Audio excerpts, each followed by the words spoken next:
Hi, welcome to RCKicks. On today's show, yes, I finally have an 10th technology X10. Well, this is an XRS, but we'll come on to that in a minute.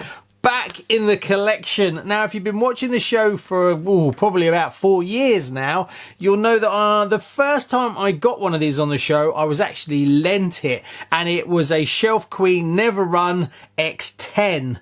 Now, I'll put a link up here. If you haven't seen those videos, go and watch those as well, because that's kind of like the journey of me getting one of these. Now, it started out, I actually got to drive one and I loved it. It was so different. I loved the way it sounded. So trying to hunt one down, but even 4 years ago, they were really difficult to get hold of. But Lee from L&L Models tracked one down for me that was in France, I think it was, and he managed to pick it up for me, and then I got it off him. And it went into the collection for a while, and then I was made a offer that I couldn't refuse, so I let it go, stupidly. But it was enough money that I could pump back into the channel to make more content for you. So that's what happened. But I regretted seeing it go for quite a long time. Then I managed to scrounge enough money together to actually bid, and I won an X10 RS, which is the same as this one.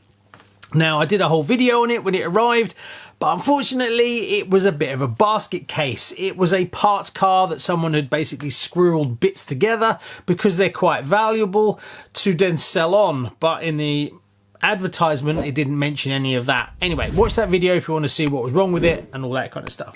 So I sent it back, and then I took that money and then I spent it on other RC that came on the show. I'm not sure what, but it did anyway. So I kind of resigned myself that I'm just not going to get one. Well, the RC gods pushed this one towards me, and cars do find you eventually, and I was offered this one. So I wasn't sure, because obviously after my last experience, you know, you got to be careful what you're buying with these. Anyway, I was told, no, this one is in lovely condition. It's not been messed with. It's been sitting around for years, and sent some images, and I decided, yep, give it a go. And it's turned up. Now, it didn't look like this when it first arrived. It actually had this body on it, and someone had taken a black marker and coloured in the front wing and the rear wing in black. But I managed to remove all that. It came off really easily with a bit of Tamiya polycarbonate cleaner.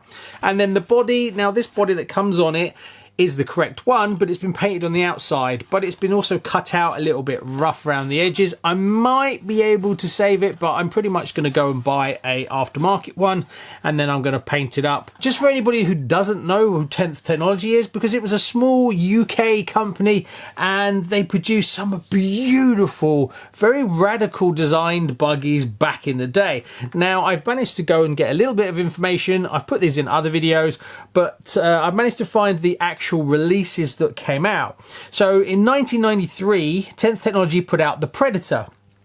Then there was the 94, there was the Predator XT. Apparently the same kit, but just changed the branding a little bit. Then there was the 95-1, then there was the 95 Pro, and then there was the National, then the International, then the XRS, then the XK98 Mitchum, then there was the then there was the ETQ, then there was the P8, then apparently there was going to be a P9, but only a few got made and it never got released. So I've read. Then there was the X10, and then the XRS, which is this one. Then after that came the X11. Now the X11 was produced and released by Team Extreme. Team Extreme bought 10th Technology, and then they brought out the X11. And then after that there was the X11-08 LiPo, was the last version, and then they're gone. So basically the company has totally disappeared. So this one is the XRS, which is basically the basic version of the X10. There is a few documents that came with this car. So what I've done is I've got the manual. So I'm going to video the manual, and at the end of this video, I'm going to put the manual and I'm going to do a close-up on it. So if anybody's looking to find the manual, you can actually watch that back, and then you can pause the video and you should be able to get all the information. Being that this video is in 4K, I'm hoping that's going to come out well for you. The car itself itself is in lovely condition. It has the original chassis is, there's hardly any real work to the arms or the underside of the chassis. And the thing that's really nice about this one is it's not messed with.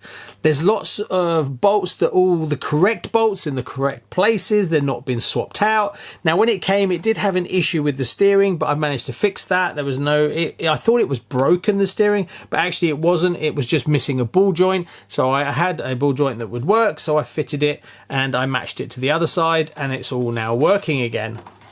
All the rims are lovely, all the suspension is working just how it should.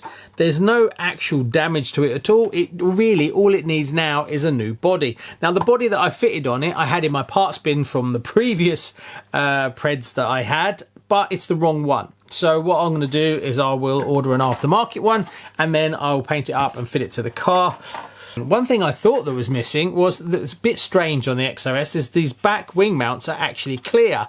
Now on the X10 there's a bar that goes between these, but in this one it doesn't come with it, so I thought it was missing. I looked through the manual and sure enough it's not there, which is a bit strange. Now there you can get lots of upgrade options for these. Well, you can't anymore. So some of the paperwork that came with it, I actually got a XRS kind of certificate of it. And now this is R10058. It's the XRS 6142 is the serial number. There's no date on it, unfortunately, so I honestly don't know exactly when it came out. Then, brilliantly in the pack was some actual stickers. So when I get the body, I will actually put the correct stickers on it as well. I'm not sure what the box art was, but if I can find the box art for it, I'll try and match it depending on how complicated it is. Now, another thing that came, which was really, really good, was this XRS upgrade flyer, whatever you want to call it. And it's got some really cool stuff in it. Now, you could get things like the chassis, you could upgrade to a carbon fibre chassis, £38.78. Then you could get a carbon prop shaft. Then there was carbon towers you could get. Now, the only thing missing on this one is the battery covers. I've got one. For some other reason, I'm missing the other one. So I've got to source those, but I'll see if I can just have two made in carbon. They're pretty straightforward, so it shouldn't be too difficult to get those made as well. Just remembered, sorry. Then you can get titanium screws, titanium turnbuckles, which I'm pretty sure you could probably get hold of now. This one doesn't have turnbuckles, so that would be a nice upgrade to be able to adjust the steering. One upgrade that this car has is these alloy front rocker cranks, double ball raced, £19. Yeah, we wish. This one seems to already have those fitted. The carbon fibre wishbones is another one. And then a few other bits and pieces that you can get for it, like a CNC motor mount with a heatsink. And then on the other side, you've got, yeah, rear wing brace tube, £6.75. And then you can get a sway bar, anti-roll bar, and then different springs and stuff like that. But it's really good to see that. I've never had one of those before, so that's really, really cool.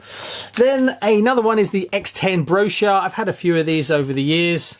I will actually do a close-up on this as well, just in case you haven't got one.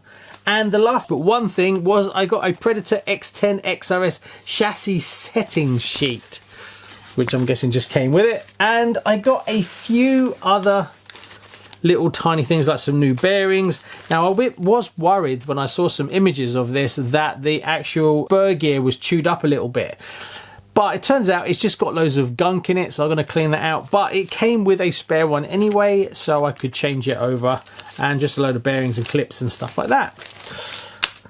So, super chuffed to get such a clean one in the collection, and because they've become so rare and so difficult to get, and especially a good one, I'm just blown away. It's one of my hero cars that I'd like to have in the collection. This one I am not selling. Thanks very much. Please like and subscribe. See you on the next one. Bye bye.